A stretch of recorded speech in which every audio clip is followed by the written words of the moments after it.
masa kecil itu yang saya ingat ya, dulu minyak di Klamono ini banyak sekali Pak. Bahkan itu saking banyaknya itu tangki itu tidak bisa ditampung lagi.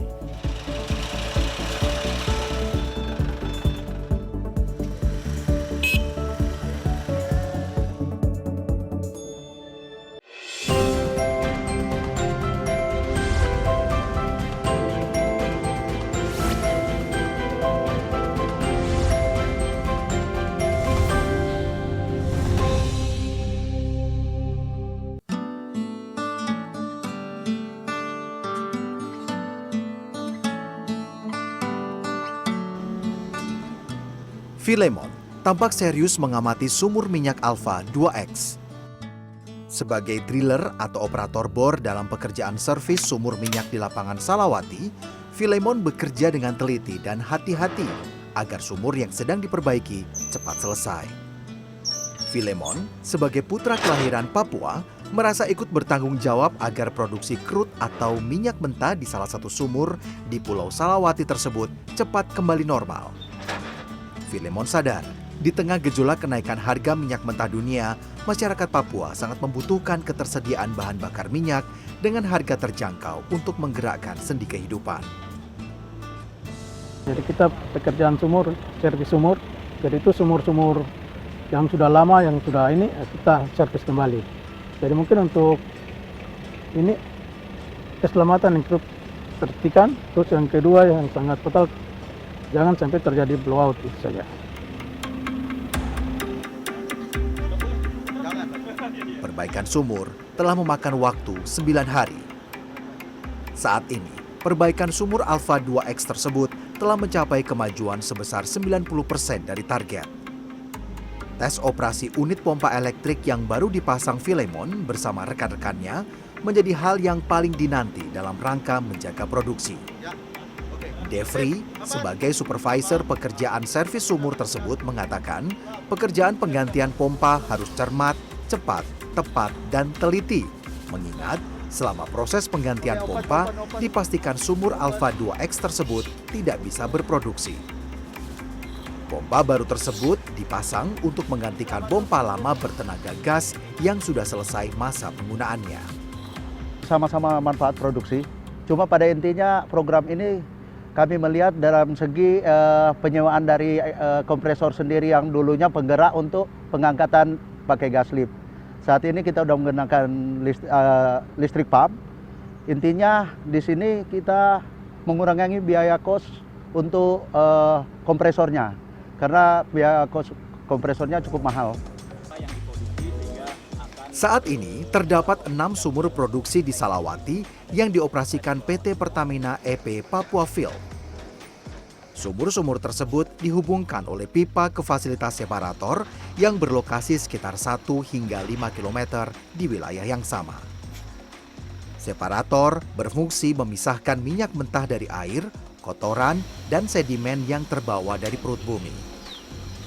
Minyak mentah yang dihasilkan ditampung sementara dalam tangki menunggu pengiriman ke kilang Kasim milik Pertamina yang berjarak 20 menit melalui perjalanan laut. Untuk produksi rata-rata di lapangan produksi Salawati adalah 360 barel per day. Itu minyaknya ya? Ya, minyaknya. Untuk kadar airnya kurang lebih 99% kadar air. Ya. Selain Salawati, minyak mentah juga dihasilkan lapangan Klamono. Lapangan minyak yang terus berproduksi sejak zaman Belanda ini dapat ditempuh dengan perjalanan darat sekitar 2 jam atau sekitar 60 km ke arah tenggara dari pusat kota Sorong sebagai ibu kota provinsi Papua Barat Daya. Suara mesin yang menggerakkan pompa angguk sayup terdengar di tengah semilir angin yang bertiup lembut di sebuah bukit. Inilah emas hitam dari bumi Papua. Cairan kental berwarna hitam ini terlihat mengalir tipis menuju bak penampungan. Saat ini terdapat 124 sumur yang berproduksi dari total 204 sumur yang tersebar di lapangan Klamono. Minyak Klamono itu minyak berat, Salawati itu minyak ringan. Kalau minyak Salawati itu gampang terbakar, kalau Klamono itu ya agak Terbakar bisa tapi agak susah, lambat lah. Lebih aman dari Lebih aman dari Salawati. Sumur minyak di Klamono sebagian besar merupakan sumur berusia tua yang sudah mulai berproduksi sejak tahun 1936. Oleh karena itu, sumur minyak di Klamono membutuhkan perawatan khusus dari operator agar produksi bisa terjaga. Pembersihan alat dan pompa harus diperhatikan petugas agar aliran minyak tidak tersumbat oleh sedimen dan kerak pengganggu. Jadi lapangan kita itu terbagi menjadi 3 area. Yang pertama adalah Klamono, lapangan Klamono, kemudian ada lapangan Selalinda, dan lapangan Salawati. Jumlah sumurnya sekitar 219 sumur. Ada 2 sumur baru untuk eksplorasi yang belum kita produksikan, yaitu Markisa sama Kembo. Produksi minyak mentah di Papua Field secara rata-rata berada di 800-an barrel minyak setiap hari. Dengan rincian produksi Salawati dan Klamono masing-masing sekitar 300-an barrel, dan produksi lapangan Selalinda sekitar 80 barrel, serta unitisasi lapangan Wakamuk sebesar 50 barrel setiap hari. Tantangan produksi terbesar berasal dari lapangan Klamono, di mana sempat mengalami puncak produksi sebesar 4.000 barrel minyak per hari. Namun, saat ini, kadar air yang menyertai lifting minyak Klamono mencapai 99,99%, sehingga butuh penanganan khusus untuk memperbaiki kuantitas dan kualitas produksi minyak. Keberadaan kita di Papua itu lebih ke bahwa Pertamina harus hadir di bumi Papua, gitu ya. Meskipun operating cost-nya tetap tinggi, tetapi itu juga menjadi tantangan buat kami untuk bisa menaikkan produksi sebesar mungkin.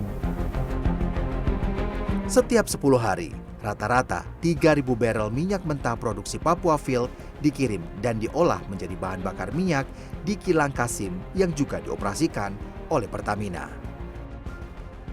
Ketersediaan energi di bumi Papua menjadi semangat utama PT Pertamina untuk memberikan yang terbaik bagi masyarakat bumi Cendrawasih.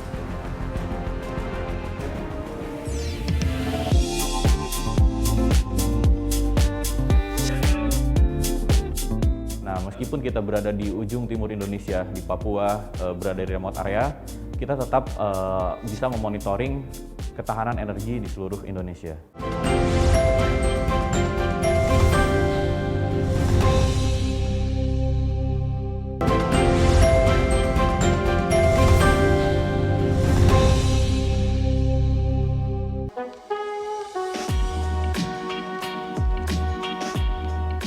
Salah satu fasilitas penting PT Pertamina di Sorong adalah Kilang Kasim.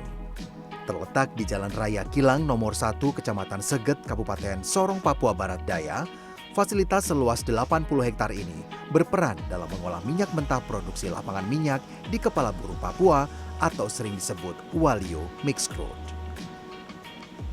Kilang Pertamina Refinery Unit 7 Kasim tersebut mendapat pasokan minyak mentah dari lapangan Salawati, Linda, Mogui, Matoa, Walio, dan Wakamuk dengan American Petroleum Institute atau API Gravity sebesar 37,8. Kilang yang mulai dibangun tahun 1995 tersebut memiliki kapasitas input sebesar 10.000 barrel per hari dengan tujuan melayani ketersediaan bahan bakar minyak bagi wilayah Papua dan sekitarnya. Terkait dengan produk, memang RU7 Kasim ini khusus untuk mensuplai wilayah timur Indonesia, Papua dan Maluku.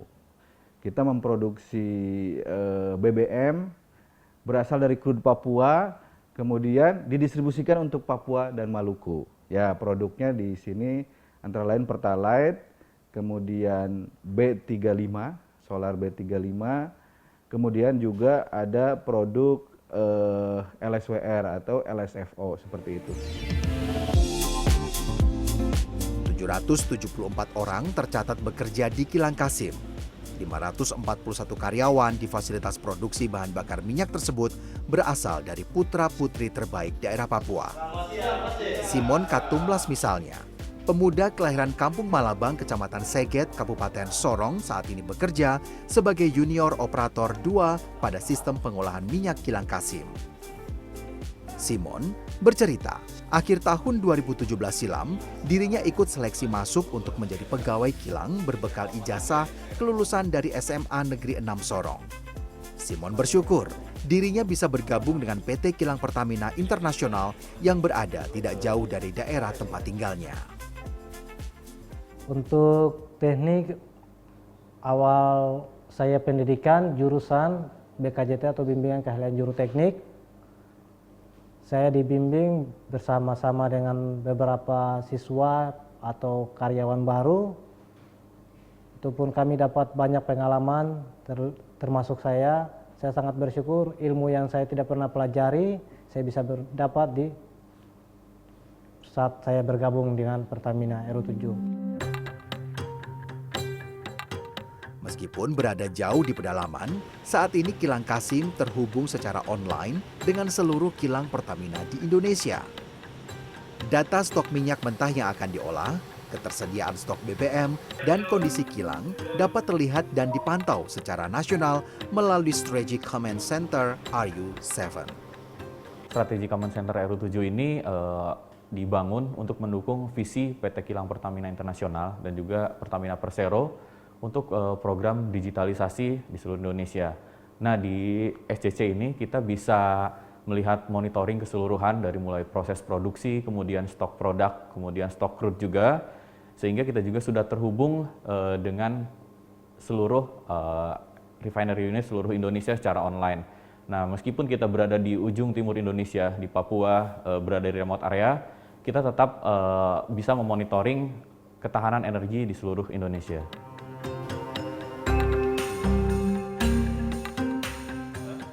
Meskipun sudah memasuki era digitalisasi, control room proses di kilang RU7 tetap dilakukan operasi secara manual demi keamanan operasi. 6 orang bekerja secara shift selama 12 jam setiap hari untuk mengawasi dan memastikan proses pengolahan minyak mentah menjadi produk seperti Pertalite, Solar B35, dan LSWR berjalan dengan baik dan normal. RU7 Kasim, kami punya 3 unit, CDU, NAT, dan CRU.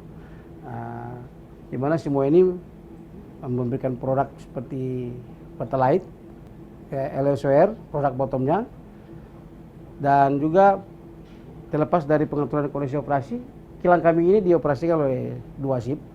Kebetulan kami dari fungsi produksi, satu shiftnya 12 jam, yang satunya lagi 12 jam di shift pagi maupun shift malam.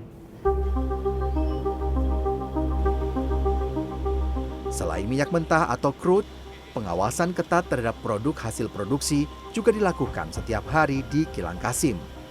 Pengambilan sampel dilakukan pada pukul 9 pagi untuk memastikan mutu produk sesuai dengan standar yang diinginkan. Setelah terkumpul, sampel tersebut dibawa ke laboratorium yang berada tepat di samping kilang. Berbagai peralatan canggih dan modern tersedia di laboratorium di kilang ini untuk memastikan mutu crude dan produk yang dihasilkan. Sampel yang diuji di sini adalah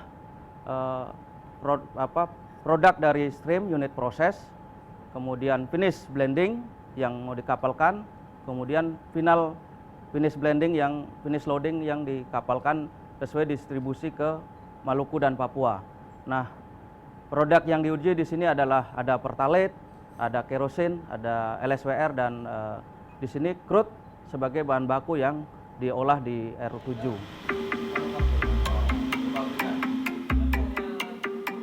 RON atau Research Octane Number, kandungan sulfur, sedimen, warna, dan stabilitas oksidasi menjadi salah satu syarat atau parameter produk yang harus dipenuhi sebelum dilakukan pengiriman. Tes pengujian sampel di laboratorium Kilang Kasim menggunakan metode ASTM atau American Standard Testing and Material, UOP atau Universal Oil Product Collection, dan standar pengujian minyak internasional lainnya. Nah, kebetulan di RU7 ini memang kami belum memproduksi aftur, tapi ke depan saat adanya program pengembangan, ya di sini kita merencanakan untuk pengembangan pembangunan hydrotreating. Nah, itu mungkin ada potensi kita bisa mentreating dan memproduksi aftur gitu, seperti itu. Selain rencana pengembangan Aftur, saat ini Kilang Kasim juga dalam pengembangan open access untuk penambahan kapasitas penyimpanan minyak mentah yang akan didatangkan dari luar Papua. 4 tangki penyimpanan dengan kapasitas masing-masing 110.000 barrel dan 1 dermaga untuk sandar kapal pembawa minyak mentah atau jetty dengan kapasitas 50.000 tonase bobot mati atau deadweight tonase akan memperkuat operasional Kilang Kasim dalam 1 tahun ke depan. Fasilitas dermaga jetty 3 tersebut memungkinkan kapal bermuatan lebih dari 200.000 barrel minyak mentah dapat bersandar dan membongkar muatan.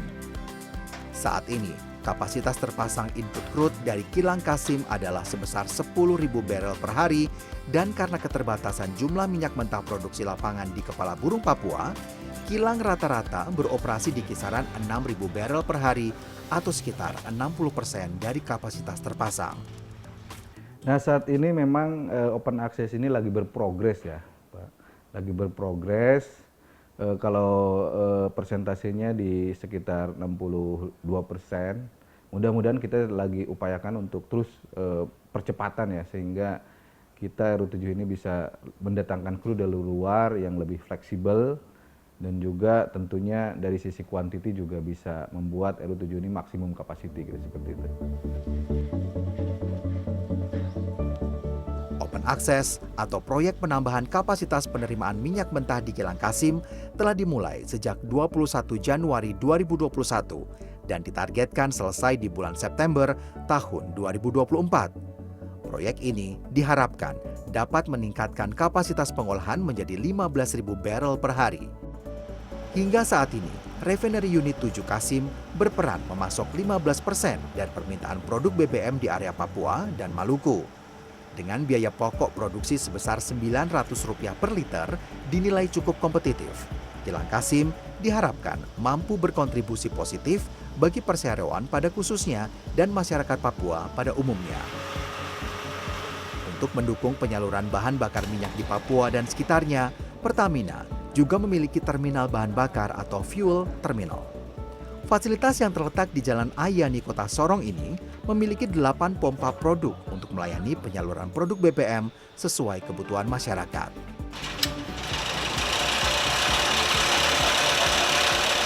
Di fuel terminal Sorong ini kita mempunyai bay pengisian itu ada 7 dan pompa produk kita ada 8. Untuk storage kita punya 13 tangki dengan total kapasitas itu 35.000 KL. Penyaluran kita per hari itu bisa mencapai 1.024 KL per harinya untuk all product.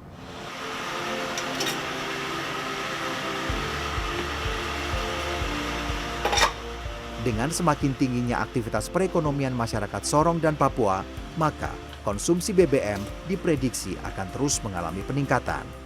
Minimnya infrastruktur dalam pendistribusian BBM ke daerah pelosok, keamanan, dan kendala cuaca menjadi tantangan terbesar yang harus dihadapi perwira Pertamina dalam menyediakan energi untuk semua lapisan masyarakat.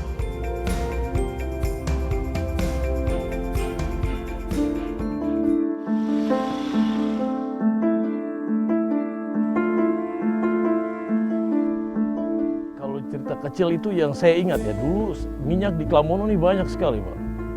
Bahkan itu saking banyaknya itu tangki itu tidak bisa ditampung lagi.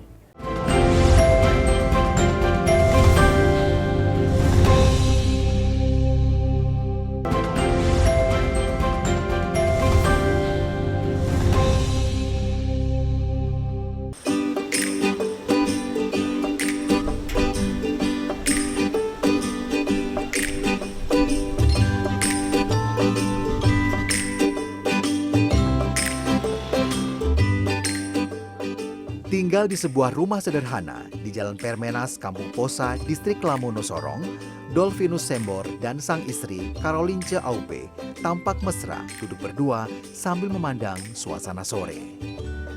Dolfinus, laki-laki kelahiran Nabire 19 April tahun 1940 ini adalah salah satu saksi hidup yang sempat bekerja di perusahaan minyak Belanda Netherlands Eugenie Petroleum Maatschappij atau NNGPL.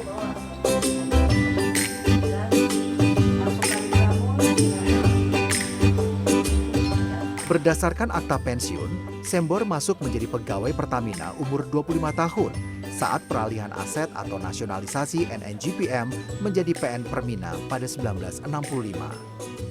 Meskipun mulai mengalami penurunan pendengaran, pria berumur 83 tahun ini tampak masih memiliki ingatan yang tajam tentang lapangan minyak Lamono tempo dulu yang saat itu masih berupa hutan lebat. Bapak kerja situ, di Sorong sini, selesai, terus mulai pemboran tuh Bapak dikirim ke hutan-hutan. Pertama ke Klamono sini, selesai, kembali lagi Sorong. Nah, nanti perlu lagi panggil lagi, bawa naik saya lagi Sorong sini. Jadi jabatan saya waktu itu kan pemuka 2. Bagian listrik, begitu.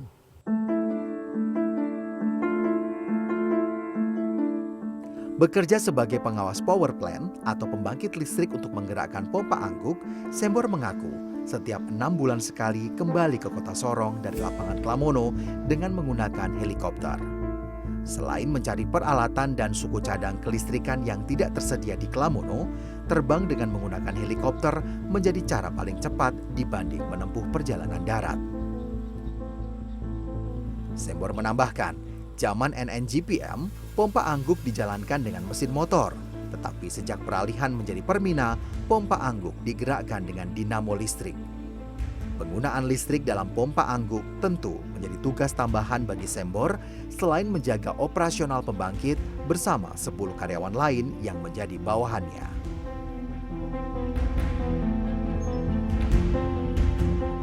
Memang licin juga, licin. Bisa dapat ular di jalan, tidak apa-apa kita jalan saja. Tugas toh, jadi kita harus laksanakan kita pun tugas itu. Saat jumpa pertama kali, Carolinca Aupe mengaku Sembor sudah bekerja untuk NNGPM pada tahun 1960. Saat itu, perumahan dan bangsal karyawan sudah ramai oleh pekerja NNGPM yang berasal dari seluruh Indonesia. Sungai Klasafet yang terletak di perbatasan antara Klamono dan distrik Klasafet digunakan sebagai jalur kapal untuk mengangkut logistik dan penumpang dari kota Sorong selain menggunakan helikopter. Kapal kalau masuk begitu, masuk ke sini buat kita mau ke Sorong. Kita naik di kapal, kita ke Sorong. Ada Kai Rembo, ada Bentuni, ada apa Salawati kayak kapal apa? Klasafet. 3 kapal itu yang biasa masuk. Jadi itu domba datang itu bawa beras, jatah buat karyawan tuh. Beras, minyak tanah, pokoknya bahan-bahan natural lah. Selain Sembor, kisah kejayaan Klamono dan Sorong sebagai penghasil minyak diceritakan Hasan Mukhtar dari pengalaman sang kakek yang bekerja sebagai pegawai NNGPM. Kakek Hasan bekerja pada bagian produksi di Klamono sebelum masa transisi menjadi PN Permina antara tahun 1965. Kalau cerita kecil itu yang saya ingat ya, dulu minyak di Klamono ini banyak sekali, Pak. Bahkan itu saking banyaknya itu, tangki itu tidak bisa ditampung lagi. Hasan melanjutkan, zaman kakek dan ayahnya bekerja di lapangan minyak Klamono, produksi emas hitam tersebut sepertinya sedang berada dalam puncak. Artinya, pipa dan tangki penyimpanan sudah tidak dapat menampung produksi minyak, sehingga meluber ke lokasi di luar lapangan minyak Klamono. Berdasarkan pengamatan di lapangan, ditemukan kumpulan rel yang digunakan masyarakat Klamono sebagai besi jembatan. Selain itu, ditemukan sisa-sisa bak besi dan pipa yang tampaknya dahulu digunakan sebagai bak penampungan minyak atau air di sekitar pertemuan antara Sungai Minyak dan Sungai Klasafet. Ada cerita itu, dulu ada rel juga. Rel itu mungkin ya, itu dipakai untuk mobilisasi minyak dari tangki ini ke kali-kali minyak situ. Karena di dalam sungai itu ada bekas kapal-kapal kargo kecil yang memang sengaja didesain untuk bisa mengakses di sungai-sungai kecil itu. Jadi mereka masuk ke dalam untuk ambil minyak, kemudian mungkin kapal tampungnya itu di muara. Jadi waktu belum ada pipa mereka mungkin menggunakan sungai. Hasan menambahkan, sejak ada peraturan Kementerian Lingkungan Hidup, cairan yang dipompa bersama minyak Lamono disuntikkan kembali ke dalam sumur agar tidak mengotori lingkungan. Jadi sebenarnya sumur kita yang paling tua itu adalah area Klamono. Klamono itu sudah cukup mature ya, jadi sejak dari tahun 1932, dulu zamannya Belanda, tapi alhamdulillah sampai sekarang masih berproduksi. Selain memiliki panorama matahari tenggelam yang indah, Sorong dikenal sebagai kota minyak karena faktor sejarah berupa tempat eksplorasi dan eksploitasi minyak sejak zaman Belanda. Dengan 350 sumur minyak dan fasilitas refinery unit 7 Kasim, membuat Sorong tepat untuk disebut sebagai kota minyak. Jadi untuk sektor migas itu berkontribusi pada PDRB di Papua Barat, di dalamnya Papua Barat Daya itu di angka 18,4%. Gitu. Ini angka yang urutan kedua setelah sektor industri yang lain gitu ya. Ini menurut hemat saya ini merupakan potensi yang harus dijaga, bahkan harus digali sehingga ini bisa menjadi salah satu kontributor besar bukan untuk negara tetapi juga untuk Provinsi Papua Barat Daya.